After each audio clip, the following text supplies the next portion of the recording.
Welcome into the New Killer series. Today we're going to be talking about one of the biggest horror franchises out there, the Hellraiser franchise. We'll cover the Pinhead license and what behavior would need to do to license Pinhead into DBD.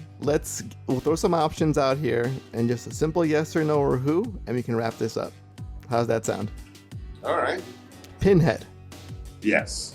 How's it going, guys? My name is Schmuckles. Make sure to stick around to the end of the video. I found an interview where Matthew Cote actually talks about the Hellraiser franchise, and you won't want to miss it. Also, we have a giant tournament going on right now where subscribers are voting for the most hyped license that could come into DBD. If you'd like to be a part of this event, make sure to subscribe to the channel so you can see when the polls come out. The polls are live in the community tab of this channel. I also posted the full updated brackets on my Twitter, link in the description below. I also stream on Twitch on Wednesday and Sunday nights, link below for that as well. If you do enjoy today's content, make sure to hit the like button. When researching the Hellraiser franchise and Pinhead DBD speculations, I found so many fan-made Pinhead chapters. This is definitely one of the biggest licenses that people want in DBD. In November of 1986, Clive Barker wrote the horror novel titled The Hellbound Heart. The story follows a criminal who uses a mystical puzzle box to summon the Cenobites, demonic beings who don't distinguish between pain and pleasure. This story was the basis for the 1987 film Hellraiser. The film grossed $14.6 million in the box office and triggered the giant Hellraiser franchise. So the first Hellraiser was released in 1987. Following this movie came Hellbound Hellraiser 2 in 1998, Hellraiser 3 Hell on Earth in 1992, Hellraiser Bloodline in 1996, Hellraiser Inferno in 2000,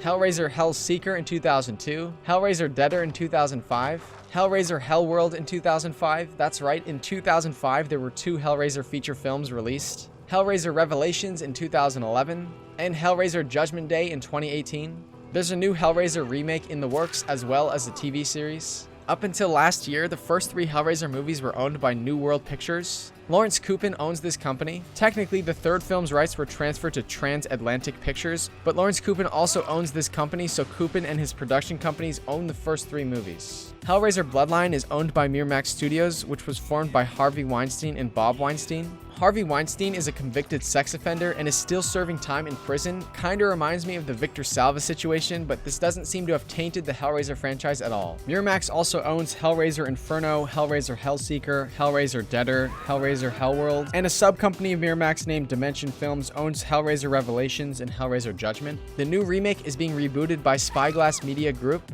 The upcoming TV series is being developed by HBO, and here's where it gets interesting. In the Friday the 13th case, the original writer Victor Miller sued Warner Bros. To get the rights back following a legal loophole. This legal loophole is the termination provisions of the Copyright Act of 1976. It says that authors may recapture the rights from publishers after waiting a prescribed period, usually 35 years for newer works, and sending a notice within a 5-year window. So in 1986, the creator of the Hellraiser franchise, writer Clive Barker, sold the copyright license to New World Pictures. Last year, Barker filed a lawsuit suing Lawrence Kupin, the owner of the production company New World Pictures. This lawsuit clearly states that New World Pictures owns the video game rights to Barker's book and screenplay, so Barker was after the rights to the original screenplay and the Hellraiser movie. Entertainment lawyer Larry Zerner said since the author has to give at least 2 years of notice, that gives the studio 2 years of notice to use it or lose it before the copyright license situation gets messy. New World Pictures tried to stop Barker from getting the rights back because the terms of the original movie contract were construed under the UK contract law. However, Clive Barker has successfully recaptured the rights to the franchise.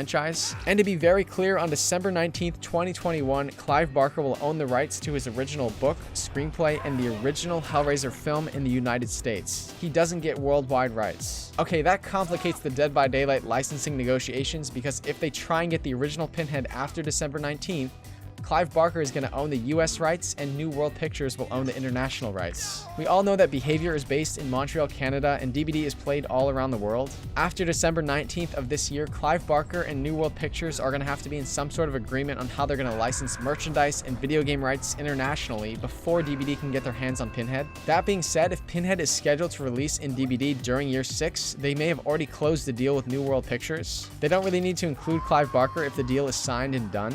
Even if Pinhead is released next year, Behavior could have already gotten the rights behind the scenes. I hope they have, because it seems like it could be really hard to license Pinhead after December 19th of this year. Also, keep in mind that Victor Miller appeared to get the rights back to Jason Voorhees back in 2018, but after he won the lawsuit, Warner Bros. And Sean Cunningham appealed and pretty much restarted the lawsuit. We could possibly see a similar situation here, especially since the contract between Barker and New World Pictures may have been under UK contract law, which doesn't include the Copyright Act of 1976. We'll have to wait and see. The Pinhead license is definitely on Behavior's radar. It made that list on the satisfaction survey, which I featured in this video a while ago. Here's that interview where Kote actually mentions Pinhead. If you add one license chapter from anything you want, what would it be? I think that the one that I've answered, like I'm asked that question regularly. Of course. I tend to. There's one that I picked very early on that I kept repeating. I see. And that was the Cenobite from Hellraiser. Just because I think that the visual look of these characters and the sort of quiet elegance of it would fit really well with Dead by Daylight. I also found an article online where Kote talked about Pinhead in an interview. When asked about the Hellraiser franchise, Kote said, "I'm a big fan of Hellraiser, and I think Pinhead stepping into the world of the entity would fit perfectly. Pinhead is a classic killer, and Behavior have definitely talked about the possibility of licensing him behind the scenes." Make sure to like this video and subscribe to the channel if you want to see more content like this. We have so much planned in the near future for this channel. Thank you all so much for watching this video. I'll see you in the next one.